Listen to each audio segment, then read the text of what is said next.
వర్షాకాలం రోగనిరోధక శక్తిని సవాలు చేయవచ్చు. రోగనిరోధక శక్తి తగ్గడం వల్ల అనారోగ్య సమస్యలు తప్పవు అంటున్నారు ఆరోగ్య నిపుణులు. ఆయుర్వేదం ప్రకారం వర్షాకాలం వాతాన్ని తీవ్రతరం చేస్తుంది, జీర్ణక్రియను బలహీనపరుస్తుంది. ఇది మిమ్మల్ని ఇన్ఫెక్షన్లకు గురి చేస్తుంది. ఇందుకు పరిష్కారం ఒకటే, ఎప్పుడూ యాక్టివ్గా ఉండడం, పోషకాహారం తీసుకోవడం, వ్యాయామం తప్పనిసరి చేయడం. వర్షాకాలంలో మీ రోజును ఒక గ్లాసు గోరువెచ్చని నీటిని తాగడం ద్వారా ప్రారంభించండి. ఒక ముక్క అల్లం లేదా ఒక చుక్క తేనె, నిమ్మకాయను జోడించవచ్చు. ఇది మీ జీర్ణశక్తిని పెంపొందింపజేస్తుంది, శరీరంలో టాక్సిన్లను తొలగిస్తుంది, జీవక్రియను సున్నితంగా ప్రారంభిస్తుంది.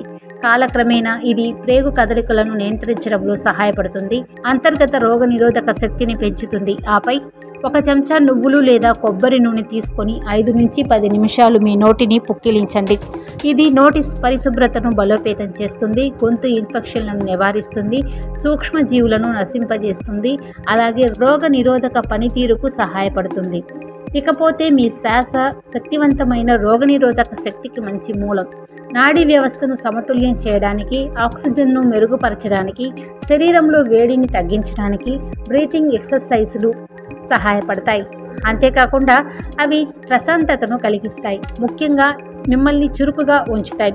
అశ్వగంధ, చవల్ప్రాష్ వంటి ఆయుర్వేద నూనెలను ఉపయోగించి మసాజ్ చేయడం వల్ల రక్త ప్రసరణ అనేది వర్షాకాలంలో మెరుగుపడుతుంది. ముఖ్యంగా కీళ్ళు, తల, చర్మం, అరికాళ్లపై దృష్టి పెట్టాలి. ఇక చల్లని మిల్క్ షేక్స్ లేదా పచ్చి సలాడ్స్ తీసుకోవడం వర్షాకాలంలో మానుకోవాలి. వాటికి బదులుగా తేలికగా కారంగా ఉండే పెసరపప్పు వంటకాలు, కిచిడి, రాగి జావ, బొప్పాయి, ఉడికించిన ఆపిల్స్ వంటివి తీసుకోవచ్చు.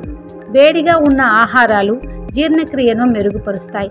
తేమతో కూడిన వర్షాకాలంలో అవసరమైన పోషకాల శోషణకు ఇది మద్దతు ఇస్తుంది.